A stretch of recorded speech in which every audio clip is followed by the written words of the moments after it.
Namaku Eva. Aku mahasiswi tingkat akhir di salah satu perguruan tinggi swasta di daerah Jalan Suci. Kejadian yang kualami ini sekitar 1 tahun yang lalu di sebuah rumah kos.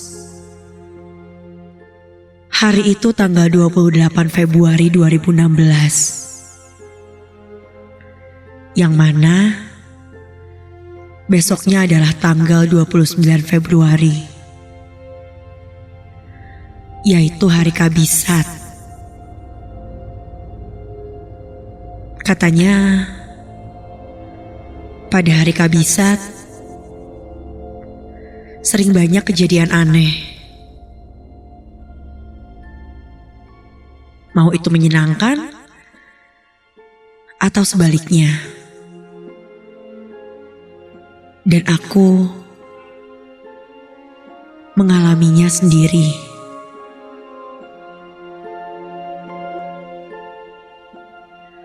Kosanku ini memang jika malam bisa dibilang serem. Apalagi di sekitarnya. Banyak pohon-pohon rindang. Di antaranya pohon mangga dan pohon nangka yang rimbun. Ditambah kamar mandi kosanku ini berada di luar. Jadi, jika mau ke kamar mandi, aku harus berjalan melewati 2 kamar untuk sampai ke sana. Namun jika siang hari, kesan seram itu akan hilang. Karena memang tempatnya sangat sejuk dan membuat aku betah tinggal di sana. Hingga sampailah pada hari itu, di tanggal 29 Februari. Ya, di hari Kabisat.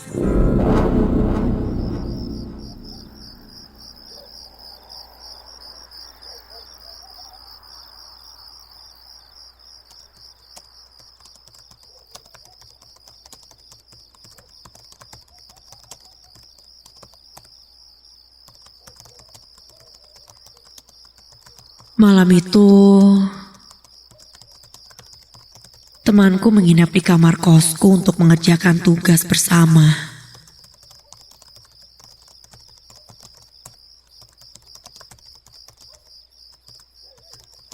Aku dan temanku mulai berkonsentrasi hingga tak terasa malam pun semakin larut.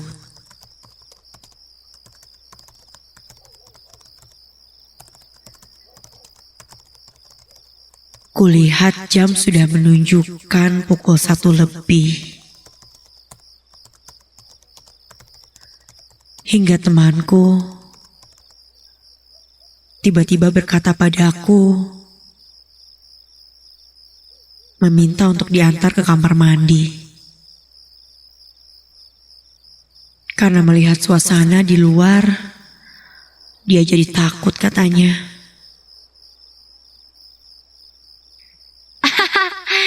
Dasar lo penakut. Yaudah, yuk gua anterin. Dia pun tersenyum malu. Kami pun bergegas pergi ke kamar mandi.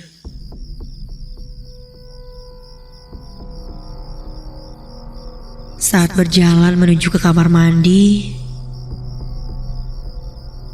aku mencium bau bunga yang amat sangat menyengat.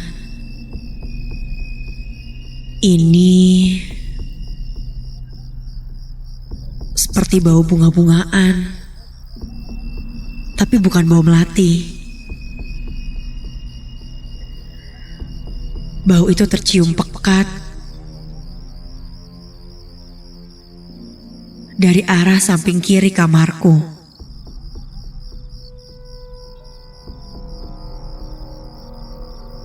tepatnya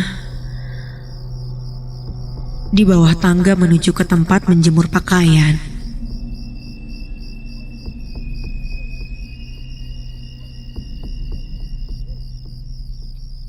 Tapi tak aku hiraukan.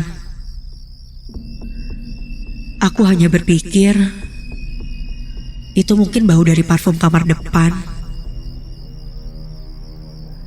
Atau pewangi cucian.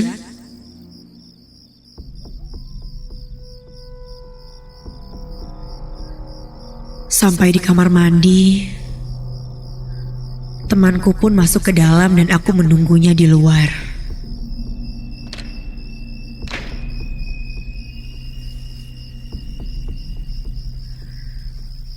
Ketika aku sedang menunggunya di depan pintu kamar mandi, tiba-tiba, ada yang mencolek bahuku. Karena kupikir itu temanku yang sudah selesai dari kamar mandi.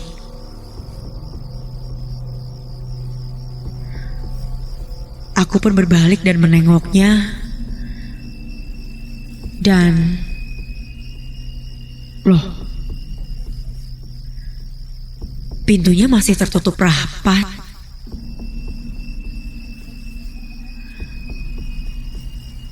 Dan tak lama, temanku baru saja keluar. Dia langsung keheranan melihat wajah kagetku. Segera aku mengajaknya kembali ke kamar.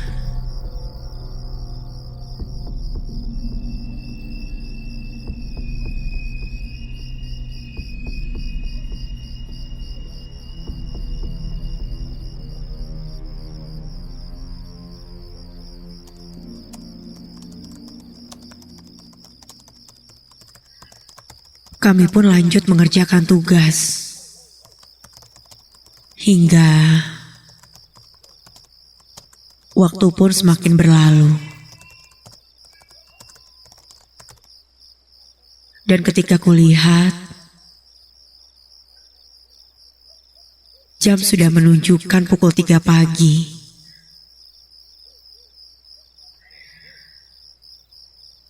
Kami pun bersiap untuk tidur karena sudah sangat lelah. Lalu kami pun terlelap.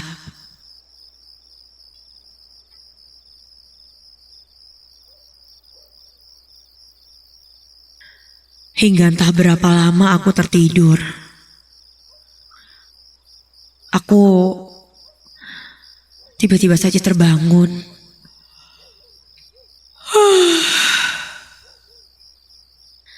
Aku terbangun karena ingin buang air kecil. Lantas, aku membangunkan temanku. Nisa, hei, bangun. Anterin gua ke WC dong. Boy, Nis bangun, Nis. Aku coba membangunkan temanku untuk menemani. Tapi temanku itu tidak bangun juga.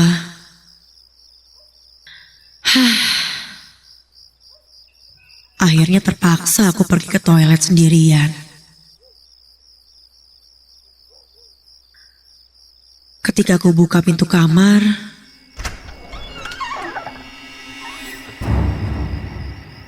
udara dingin langsung menerpaku.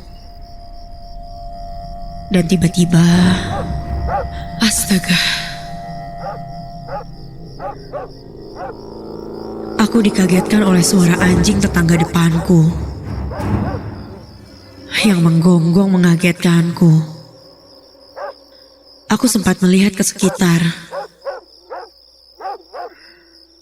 Aku melihat rumah di depan kosanku.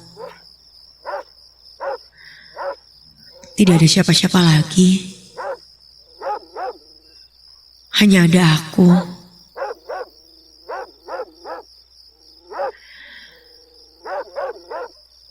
Anehnya, anjing itu bersuara tidak berhenti. Seakan-akan seperti menggonggong ke arahku terus.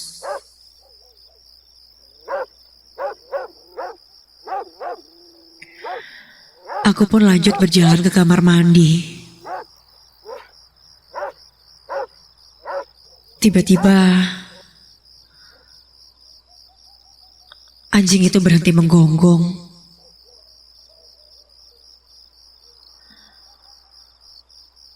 Aku pun masuk ke dalam kamar mandi.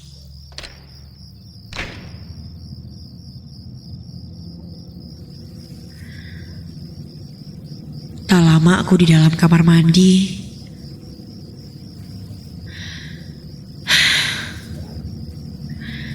Suara binatang itu muncul lagi.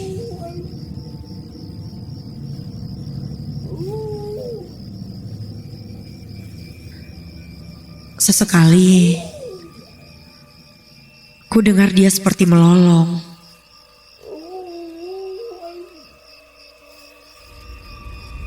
Setelah selesai buang air kecil, aku pun langsung keluar dari kamar mandi.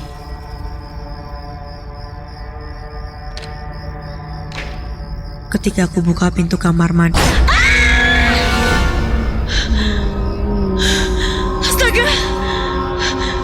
kakiku ini benar-benar lemas dan jantungku seakan mau copot. Ya Tuhan, tepat di depanku berdiri, tepat di kamar mandi ini, ada sesosok yang terbungkus kain putih kumal dan dia berdiri membelakangiku.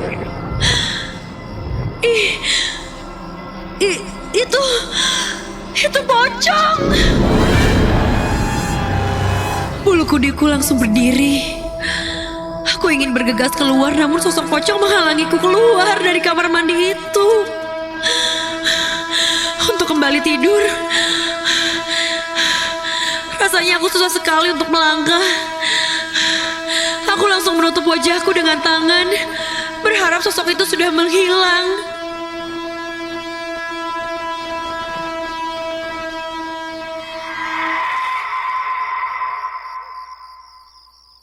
Dan ketika ku lihat lagi,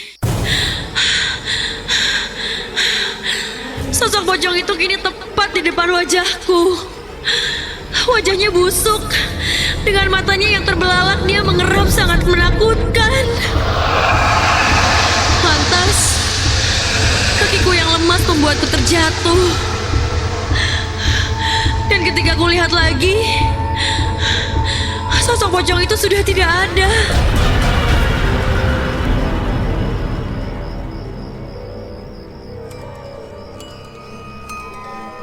Bergegas aku langsung kembali ke kamarku. Aku pun melihat apakah ada yang mengikutiku atau tidak. Aku masuk ke kamar dan menutup pintu rapat-rapat. Sampai saat aku membuka gorden jendela kamarku itu, astaga, aku melihat pocong itu kini berdiri di antara pohon-pohon rindang itu. Dan entah bagaimana, seperti melesat sangat cepat menjadi bayangan putih terbang melayang lalu menghilang. Dia menghilang di antara rindangnya pohon-pohon itu.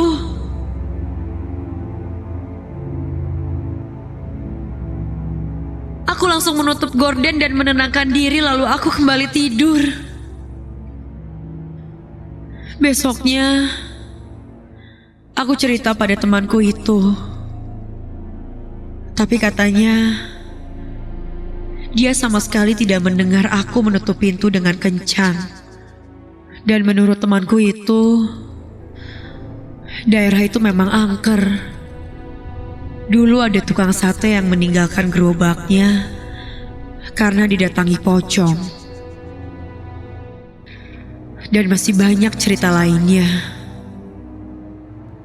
Hari itu pun, aku jalani seperti biasa. Aku pergi ke kampus dan mall. Dan hal yang menurutku sial pun terjadi. Yang pertama, aku tersandung saat jalan menuju kampus. Yang kedua, saat aku jalan ke mall, aku dikejar oleh seorang pengemis tua dan memakiku tanpa aku tahu sebabnya. Aku heran, kenapa hari itu aku sangat sial. Dari aku yang melihat sosok pocong, terjatuh, hingga dikejar-kejar pengemis.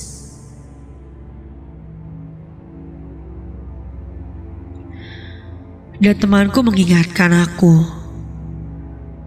bahwa hari ini adalah hari kabisat.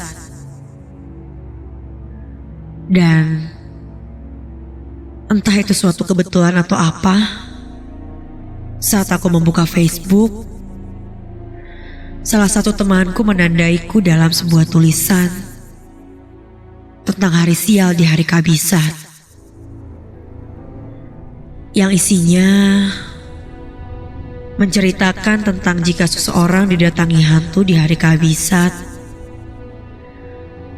dalam sehari itu dia akan mengalami kesialan. Ya,